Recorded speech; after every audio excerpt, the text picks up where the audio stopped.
오늘은 우리가 종료주일로 하나님 앞에 예배합니다. 이 종료주일을 맞이하는 예수 믿는 성도들에게는 많은 생각들이 이렇게 오고 가죠. 종료주일 생각을 하면 이런저런 생각이 많이 듭니다. 그 이유는 종료주일이 주는 그러한 의미 때문이죠. 의미 때문입니다. 종료주일을 슬픔의 눈으로 이렇게 보게 되면 십자가의 죽음을 생각하기 때문에 참 슬프다 그렇게 생각할 수 있을 것 같아요. 예수님께서 예루살렘으로 이렇게 올라가시는 그러한 모습을 우리가 보면서, 하지만 기쁨과 소망의 눈으로 보면 종료주일은, 오늘 우리 팜 선데이는 축제의 날입니다. 우리에게는 1년 동안에 여러 절기들이 있지만 특별히 축제의 날이다, 우리가 그렇게 볼 수가 있습니다. 예수님께서 예루살렘으로 들어가시는 그런 날이시기 때문에 그래요. 우리는 이 종료주일과 더불어 고난 주간에 이제 들어가게 됩니다. 내일부터 이제 금요일까지 이제 고난 주간으로 토요일까지 그렇게 지키게 되는데, 고난 주간 동안, 이 시간 동안에 우리는 어떤 시간을 갖는가 하면 자신을 돌아보고 내 자신의 그 신앙생활을 다시 한번 되새겨보고 다시 한번 회개의 시간으로 들어가는 그런 주간이죠.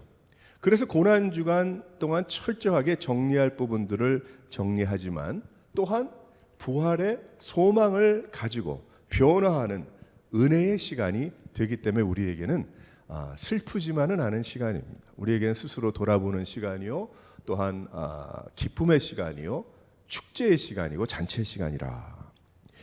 예수님은 근 3년여 동안에 제자들을 삼으시고 또 그들을 데리고 다니시면서 그들에게 예수가 하나님이심을 알려주셨어요. 그래서 한때는 베드로가 고백을 하는데, 예수님 당신은 바로 그리스도시요, 바로 메시아십니다. 약속하신, 그리고 하나님의 아들이십니다. 그런 고백이 들어맞게 하셨어요. 또 그런 고백을 하게 하셨고, 예수님은 많은 사람들을 만나셨습니다. 그리고 고쳐주셨습니다. 여러 가지 일들을 많이 행하셨습니다. 보이셨습니다. 하지만 결국 예수님의 행적을 보게 되면 한마디로 이야기하면 사랑이었어요. 하나님께서 인생을 사랑하셔서 그렇게 보이신 것입니다. 부족한 사람들이 알건 모르건 예수님은 계획하신, 가지고 계신 그 사랑의 길을 가셨던 거예요.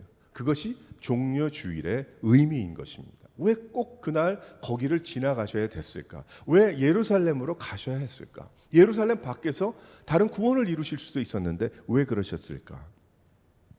예수님은 오늘 갑자기 특별한 그런 행동을 갑자기 하신 것이 아닙니다. 예수님은 늘 하시던 대로 하신 거예요. 특별히 그 종료주일 우리는 지키지만 예수님의 그 행동은 어떤 돌발적인 어떤 그런 상황에 일어나는 그런 것이 아니라 늘 하시던 대로 하셨다. 그것이 바로 오늘의 일인 것입니다. 때가 되어서 감람원이라고 불리는 산 쪽으로 가셨을 때에 제자 2명을 부르시죠. 오늘 말씀을 보게 되면, 그래서 저쪽 건너편에 가서 그 나무에 매인 새끼 나귀가 있는데 그것을 풀어오라. 만약에 누가 물어보면 주가 쓰시겠다 하라. 그렇게 이야기하라라고 말씀했어요. 그 제자들이 갔습니다. 가가지고 그 새끼 나귀를 풀어오려고 하니까 거기에 보니까 주인들이, 어떻게 주인들이 됐는지 복수가 됐는지 모르겠지만 그 주인들이 왜 푸십니까? 풀어가십니까? 그렇게 물어봅니다. 그때에 주가 쓰시겠다고 말씀하십니다. 아무 말 안 했어요. 그래서 새끼 나귀를 데리고 옵니다. 그 나귀 새끼를 데리고 와서 그냥 올라타실 수가 없으니까 그 위에 제자들이 자기의 겉옷을 그 위에 올려놓습니다. 그 모습을 보면서 거기에 있었던 또 다른 사람들이 그 앞으로 나귀가 예수님을 태우고 갈 그 길에 겉옷을 펴놓으면서 길을 만드는 그런 말씀이 오늘 여기에 나오고 있죠. 그러면서 큰 소리로 외칩니다. 기뻐하며 하나님을 찬양했다고 그랬어요. 그 사람들이 찬송하리로다. 주의 이름으로 오시는 왕이요, 하늘에는 평화요, 가장 높은 것에는 영광이로다. 그렇게 소리를 쳤어요. 다른 복음서에 보게 되면 호산나 호산나 외쳤다고 했습니다. 그러면서 종려 가지를 흔들었어요. 얼마나 축제를 할 만한 그런 도구들이 없었을 거 아니겠어요? 길가에 그 나무 꺾어가지고 그렇게 흔들어 댔겠죠. 한편으로는 얼마나 우스웠을까? 그런 생각을 해봅니다. 한번 생각을 해보세요. 아마 어느 분들이 이렇게 그림도 그려놓으신 것 같아요. 과거에 보면은 어른이 새끼 나귀를 탔으니까 그 등뼈가 휘지 않았겠어요. 아무래도 예수님 뭐 몇 파운드까지 나가셨는지 모르겠지만 어른이 그 어른 나귀도 아니고 새끼 나귀를 타고 있으니 뭐 그거 얼마나 웃겨요. 그거 아유 왜 새끼 나귀를 아유 불쌍하다. 너무 우습다. 우습게 보일 수도 있었을 거예요. 그래서 바리새인들이 우습다는 얘기를 돌려서 당신 제자들 보십시오. 이런 짓 하는 거. 그렇게 이야기했어요. 그러나 예수님은 가셔야 할 길을 굳굳이 가셨습니다. 바리새인들이 책망했어요. 예수님 뭐라고 말씀하셨냐면 얘들아 저 사람들이 소리치지 않으면 아마 이 돌들이 소리칠걸. 돌들이 하나님을 찬양할걸? 그렇게 이야기하셨어요. 그러면서 예루살렘이 보이는 곳에 가셨을 때에 그 성을 보시면서 예수님이 우십니다. 너도 오늘 이 평화에 관한 뉴스를 깨달았다면 얼마나 좋았을까? 그렇게 이야기하시죠. 예수님께서 예루살렘으로 가신 그 의미가 무엇일까? 우리가 이 종려주일을 예배하는 그 뜻이 무엇일까? 왜 예루살렘으로 들어가셨을까? 우린 여기에서 뭐 여러 가지 생각할 수 있겠지만 몇 가지 제가 이 말씀 묵상하면서 한 주간 그런 생각을 몇 가지 생각을 해보게 됐어요. 놀라운 하나님의 역사인데 여기 첫 번째로 한번 다 같이 한번 읽어보도록 하겠습니다. 시작. 예수님께서 새끼 나귀를 타고 예루살렘으로 들어가신 그것은 그들을 섬기기 위해서 들어가셨다는 거예요. 그들을 섬기기 위해서. 하나님의 오심이 너무나 초라했습니다. 새끼 나귀를 타고 올라오시는 거예요. 그 예루살렘 성 그 언덕으로 들어가십니다. 그 의미가 무엇일까? 그것은 예수님의 섬김인 거예요.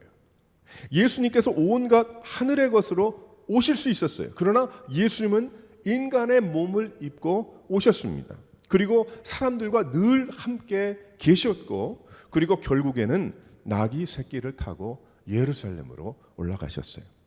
그 나귀 새끼의 의미는 일부러 초라한 모습을 보이기 위함이 아니라 예수님의 겸손을 보여주신 거예요.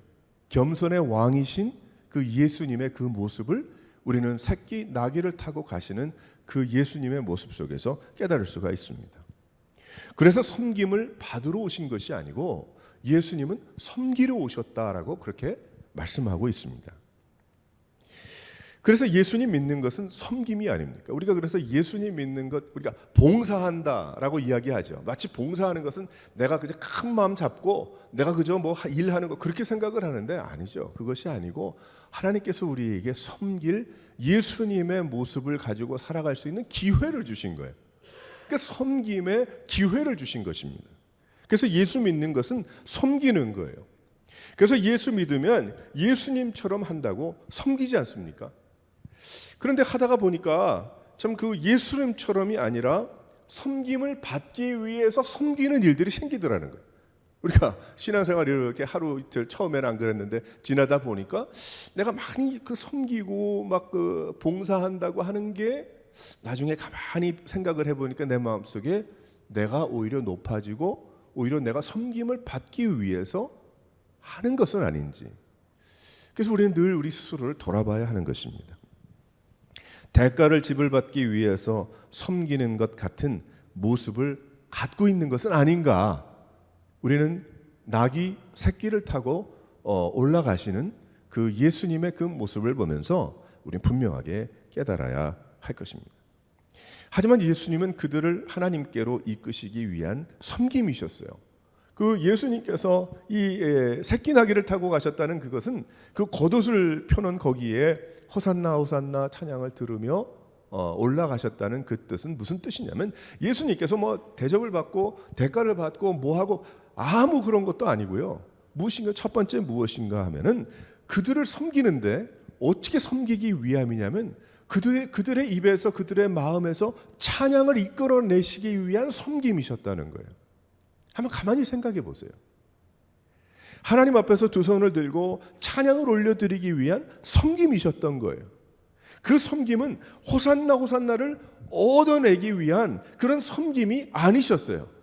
그것을 그 사람들로 하여금 꼭 만들어내서 쥐어짜서 그들로 하여금 그렇게 해서 그 자리에 있어서 심어놔서 어떤 그런 받기 위한 어떤 그런 것이 아니라 예수님은 자신이 그러한 모습으로 나오시는 것을 보이심으로 사람들이 하나님 앞에 나오게 하기 위한 그러한 초청의 시간이었다는 사실은 우리에게 이 새끼 나귀를 타고 가시는 예수님의 놀라운 그러한 광경을 통해서 깨달을 수가 있는 것입니다.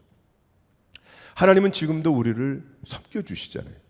성령 하나님께서 우리와 함께 하시고 우리를 인도해 주시고 오늘도 우리가 주님 앞에 예배하며 기도하며 찬양할 때에 하나님께서 우리의 마음을 이끌어내시잖아요. 하나님 저 높은 곳에 계시고 크신 하나님이신데 그 하나님께서 내가 뭐가 그렇게 중요하고 내가 뭐 그렇게 위대한 사람이라고 하나님께서 내 마음을 감동하셔서 찬양케 하시고 은혜를 받게 하시고 깨닫게 하시고 예배하게 하시는가? 성령 하나님께서 나를 섬겨주시기 때문에 그런 거예요. 섬겨주시기, 내 안에 함께 하신다는 그 자체가 섬김이죠. 하나님의 섬김인 거예요. 하나님 앞으로 나오도록, 찬양하도록, 예배하도록. 어떻게 보면 예수님은 거룩한 찬양 인도자세요. 거룩한 찬양 인도자. 얼마나 힘이 드셨을까? 그 세대에도 그 입술에서 그 사람들의 입에서 호산나 호산나 하늘에는 영광이요 또 하늘에는 평화요 그 더 높은 곳에서는 영광입니다. 그 사람들은 도대체 자신들이 무슨 얘기하는지조차도 알지 못했을 거예요. 가장 좋고 높고 큰 단어들을 모아가지고 이야기한 게 나중에 짜맞춰 보니까 그렇게 됐을 겁니다. 아마도. 그 메마르고 뻑뻑한 심령들을 참 호산나로 이끌어내시기 위한 하나님의 놀라운 그 모습과 섬김이 바로 새끼 나귀를 타고 올라가시는 예수님의 그 모습을 보면서 우리가 깨달을 수 있고 깨달아야 하는 것입니다. 제가 이렇게 지금 찬양을 이렇게 인도하지만은 저희도 기도해요. 찬양 인도자 하나님께서 좀 보내주시고 사역자들 보내주시면 좋겠다. 기도합니다. 매일 기도합니다. 기도하는데 제가 이렇게 과거 이렇게 목회 쭉 하면서 볼 때에 찬양 인도하시는 분들이 계셨어요. 사역자도 있고 집사님도 계셨고 목사님도 계셨는데 과거에 보게 되면 너무 힘들어. 쉽지 않아요. 왜 쉽지 않아요? 음악이 쉽지 않은 것이 아니고 목표가 뭐예요? 목적이 우리 하나님께 영광인데 그냥 가사로 단어로만 영광을 올려드려요? 그것이 아니죠. 성도들이 얼마나 모였든지 그 성도들의 마음이 하나가 되어서 하나님 앞에 찬양을 올려드리는 그 모습, 호산나 호산나 하는 그 마음이 되도록 이끄는 거 아니겠어요? 그러기 위해서 그 찬양 인도하시는 분들이 얼마나 많이 섬깁니까? 자신이 조심하고 또 찬양을 인도하는 사역을 하기 때문에 준비하고 또 기도하고 헌신하고 쉽지 않죠. 바로 그러한 모습인 것 같아요. 바로 예수님께서 나귀를 타고 가셨다는 그 모습 속에 우리 사람들이 종려가지를 흔들면서 했던 그 모습들, 저 사람들이 아니면 돌들이 소리 지를 것이다 라고 말씀하시는 예수님의 그 말씀을 들으면서 우리가 생각할 수 있는 것은 예수님께서 섬기러 오셨는데 그럼 무엇을 또 왜 어떻게 섬기러 오셨는가? 그들을 섬겨서 그들의 입술에서 하나님을 찬양하는 그러한 단어와 모습과 중심이 하나님께 올려가도록 그래서 예수님께서 그렇게 오셨구나. 만약에 예수님께서 공중으로 갑자기 어디에 오셔가지고 구원을 베풀으셨다. 방법은 모르겠어요. 하지만 어떻게 할 줄도 모르겠지만 하나님은 이렇게 저렇게 못하실 분이 아니죠. 그러면 거기에 사람들이 그 초라한 모습으로 쫓아가면서 종려가지를 흔들면서 호산나 호산나 하늘에는 평화요 더 높은 곳은 영광이라 그런 할 기회도 없었고 그것이 무엇인지도 모르겠죠. 그런데 예수님은 그들을 어떻게 인도하신 거예요. 그들의 마음이 그들의 중심이 흘러나오도록. 사랑하는 성도 여러분, 우리도 마찬가지입니다. 우리가 바로 호산나를 이끌어내기 위하여 하나님께서 찬양을 예배를 이끌어내기 위하여 성령 하나님께서 지금도 우리를 섬겨주신다는 것을 우리는 분명히 깨달아야 되는 거예요. 그래서 우리는 그 모습을 보면서 어떻게 해야 됩니까? 우리도 겸손한 마음으로 주님을 섬기고, 우리도 겸손한 마음으로 서로를 섬기고, 우리가 교회를 이루고 나가야 될 줄 믿으시기를 바랍니다. 하나님의 놀라운 이러한 뜻이 그 안에 있는 것이죠. 두 번째로 한번 그 의미가 무엇인가 다 같이 한번 읽어봅니다. 시작. 그들을 가르치시기 위해서 들어가셨어요. 39절의 말씀에 보게 되면 바리새인들이 이야기하죠. 당신의 제자들을 책망하소서, 똑똑히 가르치세요. 그렇게 이야기한 거예요. 그랬더니 예수님은 뭐라고 말씀하십니까? 그런 소리 하지 마라. 저 사람들은 당연한 것을 하고 있는 것이고 내가 그것을 가르치노라. 그 말씀이죠. 예수님은 돌들이라고 이야기하면서 말씀하십니다. 말씀이 육신이 되신 것을 가르치시는 거예요. 예수님은 그 모습을 통해서 구약의 말씀들, 하나님께서 미리 주신 그런 말씀들이 지금 이루어지고 있는 것, 이루어진 것을 분명하게 말씀하고 계십니다. 그래서 말씀이 육신이 되셨다는 것을 가르치시는 거예요. 또 여기에 예수님이 올라가시는 것은 무엇인가 하면 회개를 가르치시는 거예요.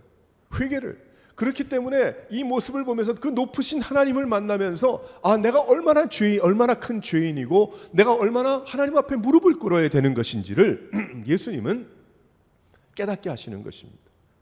그래서 고난주간이잖아요, 우리에게는. 이번 한 주 동안에 뭐 고난만 받으라고 고난주간이 아니라 우린 주님 생각하면서 회개할 부분들을 막 찾아나가는 거 아니겠어요? 회개를 가르치시는 거예요.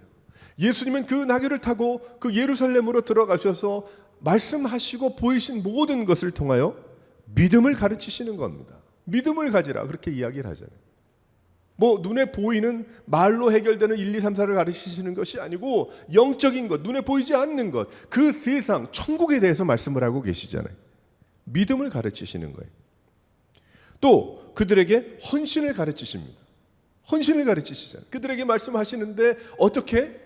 이제 주님을 위해서 회개하며 믿음으로 살 때에 어떻게 주를 위해서 살아갈 것인가, 영광을 올려드릴 것인가, 그 헌신에 대한 가르치심을 주시는 것이죠. 그래서 직접 오셔서 그들에게 쉽게 가르쳐 주셨어요. 예수님께서 너무나 쉬운 단어와 말과 그들이 알고 있는 상황에 그 예수님의 비유의 말씀을 쭉 보게 되면은 너무 쉬운 말씀들이죠. 어렵게 그들에게 풀어 말씀하시지 않았어요. 그래서 그 가르치심이 결국 그들의 고백이 되도록 하신 거예요. 고백이 되도록. 그 confession이라고 이야기를 할 수가 있죠. 우리가 목장 모임 하지 않았습니까? 지난주 이번 주에 했는데 얘기 제가 들어보니까 얼마나 귀한 모임이에요. 목자 되시는 분들이 저한테 걱정하시는 어떻게 하면 좋을지 어떻게. 제가 그랬어요. 제가 예언가도 아니고 내가 앞을 내다보는 그것도 아니고. 근데 분명히 아는 것은 무엇이냐면 참 좋을 겁니다. 그랬더니 이야기를 들어보니까 참 좋았다는 거예요. 똑같은 얘기를 거듭 참 좋았다. 하나님의 은혜가 좋았다. 왜 그럴까요? 속으로 먹을 게 있어서 우리가 목장으로 모여서 어디에 그런 게 아니라 우리의 서로의 고백을 나눌 수 있기 때문에 그래요. 교회에서 예배를 드리며 우리가 또 드리면서 우리가 말씀을 듣고 친교의 시간이 있으나 친교의 시간에는 우리가 즐겁고 참 귀한 그러한 이야기들 서로 어떻게 살았는지 주고받지만 우리가 소그룹으로 정말 깊은 하나님 말씀을 두고 교제하고 대화를 나누고 주고받을 때에 무엇이 나와요? 처음엔 쉽지 않겠죠. 하지만 자신의 고백이 나오는 거예요. 내 믿음과 그러한 것을. 그래서 이 부분들 입을 꾹 다물고 할 수도 있겠지만은 하지만 입으로 고백하는 것이 필요한 거예요. 우리의 삶 가운데. 그래서 예수님께서 오셔서 예루살렘으로 들어가시면서 그들을 가르치시는데 그들을 가르치심이 결국 무엇으로 연결이 되냐면 머리에 주입식으로 기억 잘 나게 하려고 하는 그런 것이 아니라 그들의 삶 가운데 살아서 그 말씀이 살아서 그것이 증거가 되고 체험이 되고 고백이 되게 하시는 거죠. 그래서 예수 믿는 사람들이 witness라고 이야기하잖아요. 증인이라고 이야기하잖아요. 왜 증인이에요? 증인이 입 꼭 다물고 아무 소리도 나는 증인 안 할래요. 그거 아니잖아요. 왜 증인이라고 그래? 증인은 내가 보고 들은 것을 사마리아 여인처럼 고백하는 거예요. 다른 건 내가 뭐 살붙여서 얘기하는 것이 아니고 내가 경험하고 내가 겪고 내가 하는 그런 것을 고백하는 삶인 거예요. 그래서 예수님은 그 고백이 되도록, 그래서 베드로의 고백, 베드로가 그렇게 알게 모르게 이야기했을 때 내 그 고백 위에 하나님의 교회가 세워질 것이다 말씀하시잖아요. 그래서 고백이 중요합니다. 예수님은 특별히 회개를 가르치셨어요. 회개해야 하나님이 주시는 믿음으로 구원을 받을 수 있기 때문이죠. 그래서 예수님을 믿는 것은 무엇인가 하면 배우는 거예요. 배우는 거예요. 또 새로운 것을 배우는 거예요. 리마인드 하는 거예요. 또 아는 것을. 습관이 모든 것이 아닐 수 있어요. 잘못된 습관이 자리를 잡으면 그것은 아주 좋지 않은 종교가 돼버리고 말아요. 어떤 면에 지금 전도하기가 어렵고 지금 교회가 내가 예수 믿는데 라는 이야기가 잘 통하지 않는 것 같은 그 이유 중에 하나도 우리의 잘못이 있을 겁니다. 너무 교회 생활과 믿음 생활을 종교적인 것으로 몰아가고 습관적인 것으로 우리가 생각할 때가 많은 것은 아닌가. 죽은 하나님이 아니라 살아계신 하나님을 믿는 우리들이기 때문이죠. 그래서 습관이 아니라 늘 새로운 마음으로 하나님을 바라보는 인생은 하나님 말씀의 가르침을 우리가 바라야 돼요. 그래서 하나님의 말씀을 하나님 말씀하소서 내가 그 말씀을 깨닫고 내가 더욱더 새롭게 되기를 원합니다. 그 마음이 있어야 되는 것이죠. 그런데 가르침을 받기 싫어하는 세대입니다. 우리가 살고 있는 이 세대는 가르치기가 너무 힘들어요. 그리고 너무나 많은 가르침이 우리들 주위에 있습니다. 그래서 그 많은 가르침들이 어떤 것은 하나님의 가르침과 정면으로 부딪히는 그러한 것들도 많이 있어요. 아니면 우리를 혼란케 하는 그러한 가르침들이 너무나도 많이 있습니다. 그래서 결국은 사실을 확인해야 되는 거예요. 사실을 확인하라고 이야기하잖아요. 계속해서. 그래서 베레아 성도들이 참 좋은 이유가 하나님의 말씀이 정말 그런가 해서 자신들이 묵상하고 말씀으로 돌아와서 확인했겠죠. 우리에게도 그러한 것이 필요한 것입니다. 너무나 잘못 계산된 소식들이 우리들 가운데 있기 때문에 그래요. 그러나 우리는 예수님께서 살아나심, 또한 부활하심, 하나님 말씀의 가르침을 온전히 받고 그 말씀을 따라서 우리는 살아야 하는 것입니다. 하나님 말씀의 요즘 얘기로 한다면 사실 확인이 무엇인가요? 팩트 체크가 무엇인가요? 하나님 말씀의 팩트 체크는 성령님이세요. 우리에게. 성령 하나님의 은혜의 팩트 체크가 무엇입니까? 하나님 말씀인 거죠. 하나님 말씀대로 동일하신 분이시, 삼위일체 하나님 동일하신 분이시기 때문에 우린 그 말씀과 성령의 역사 떠날 수가 없는 겁니다. 또 다른 것이 아니에요. 내가 오늘 아침에 계시를 받았는데 성경 말씀에 맞지 않는 이야기는 그건 자기 이야기죠. 아니죠. 우린 다시 한번 하나님 앞에서 예수님의 가르치심, 우린 그것을 늘 확인하며 그 가르치심을 또 우리가 반복하고 또 우리가 고백하며 살아가게 하시는 하나님의 놀라운 그 역사. 그래서 예수님은 가르치시기 위해서 예루살렘으로 들어가신 것입니다. 바로 그 예수님께서 오늘도 우리를 가르치시고 우리와 함께 하심을 믿으시기를 바랍니다. 세 번째로 예수님께서 예루살렘으로 들어가신 그 의미가 무엇인가? 다 같이 한번 읽어보겠습니다. 시작. 직접 보시고 우시며 더욱 사랑하시기 위해서 들어가셨어요. 더욱 사랑하시기 위해서. 인간을 사랑하시지만 우리 식으로 설명하자면 더욱 사랑하시려고 들어가셨다는 거예요.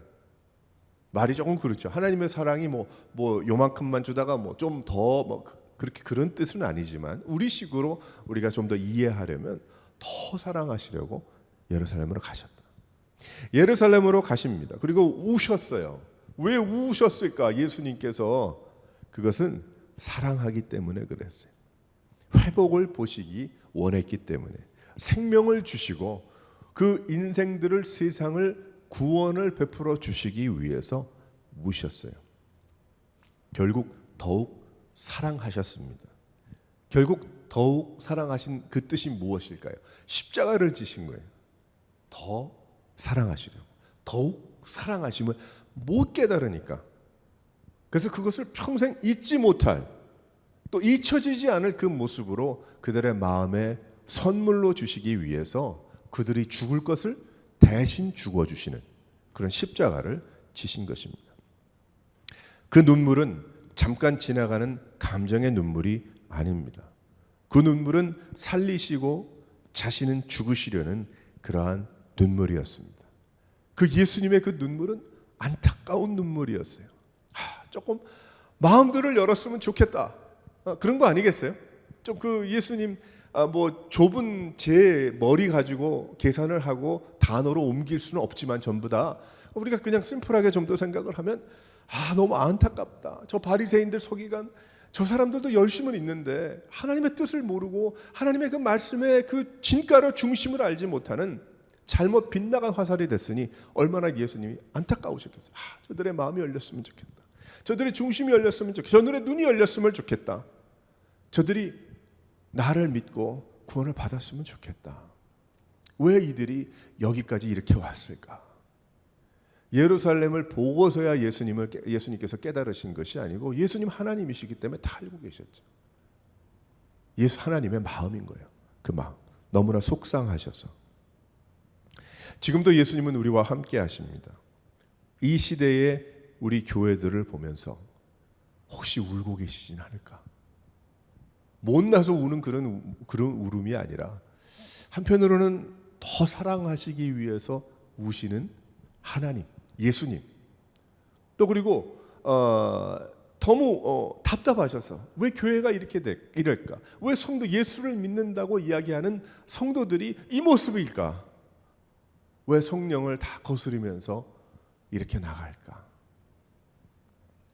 너무 답답하신 그러한 마음, 너무 친구 되신 주님께서 우리에게 우리의 작은 헌신, 겨우 드리는 예배, 말씀과 동떨어진 삶, 어쩌면 지금도 우리를 보면서 마치 예루살렘을 보고 우셨던 그러한 모습이 그런 모습은 아닌지. 절대로 예수님을 하나님을 연약한 모습으로 보면 안 됩니다. 그 뜻이 아니기 때문에. 그런 안타까운 그러한 하나님의 그 마음은 아닌지. 오히려 우리가 예수를 믿었으면 하나님을 기쁘시게 하여 드리고 하나님의 뜻을 이루어 드리고 하나님께 영광을 올려 드려야 되는 그런 삶이 돼야 될 텐데 예수 믿고도 하나님이 걱정하시고 안타까워하시는 그러한 모습은 아닌지. 그렇다고 늘 울고만 계신 것은 아니죠. 예수님은 또 우리에게 말씀하시고 그대로 변화될 때에 영광을 받으시고 기뻐하시잖아요. 하나님께서 얼마나 귀한 그러한 기회입니까? 축복의 과정입니까? 그래서 십자가는 하나님의 전적인 사랑인 거예요. 그 십자가 때문에 우리가 바로 죄인된 삶에서 하나님의 자녀로 옮겨져서 우리가 하나님과 교통하고 하나님과 교제하며 하나님의 은혜를 먹고 입고 기대하고 소망하면서 우리가 주님과 동행하기 때문입니다. 그래서 우리 종료주일에 우리가 주님 앞에 감사해야 돼요. 왜 그런가 하면 주님 예루살렘에 들어가셨지만 주님 나에게 오심을 감사합니다. 우리 가정에 오심을 감사합니다. 우리 교회에 오심을 감사합니다. 가르쳐 주심을 감사합니다. 나를 이끌어내어 주심을 감사를 돌립니다. 나를 더욱 사랑하셔서 지금도 나를 끌어안고 계시는 주님의 귀한 그 은혜를 감사합니다.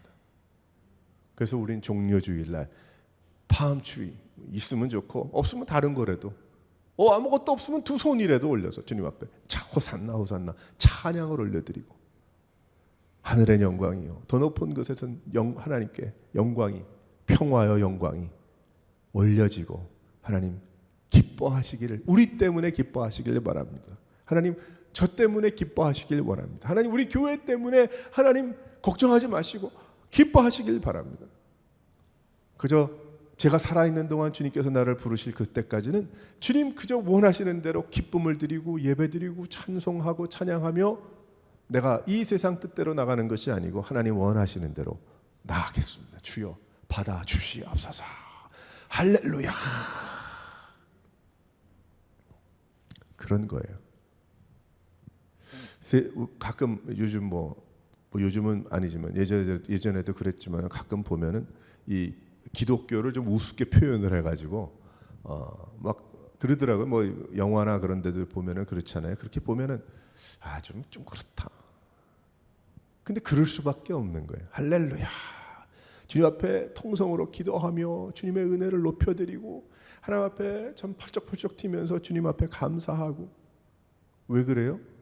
하나님이 우리의 가슴과 중심을 만져주시고 은혜를 주시니까 그렇죠. 피할 길이 없는 거예요. 그 뜨거움을. 바로 그것이 믿음 생활인 겁니다. 근데 많은 경우에 우리가 자칫 잘못하면 내가 내 감정을 조절하고 내가 내 이성을 조절하고 내가 내 문화와 내 생각을 조절하면서 내가 정도를 걸어가는 어떤 그 나 나름대로의 어떤 신앙생활. 아니요. 제가 볼 때는 참 귀한 이야기고 잘못된 이야기는 아닌 것처럼 들리지만 실은 그것조차도 우리는 다 버리고 하나님 앞에 백지장에 사인 하나 가지고 주여 주님께서 채워주소서, 주님께서 인도하시고 가르치시고 하나님께서 만져주시고 인도해 주셔서 온전히 주를 위해 살아갈 수 있도록 도와주시옵소서. 사랑하는 성도 여러분, 우리가 종료주일날 주님 앞에 이러한 고백과 이러한 헌신으로 주님이 기뻐하시는 더욱더 믿음이 깊이 뿌리를 내리고 흔들리지 않고 서로가 서로에게 참 위로와 회복이 되고 말씀이 되는 여러 성도들의 삶이 되시기를 주님의 이름으로 축원합니다.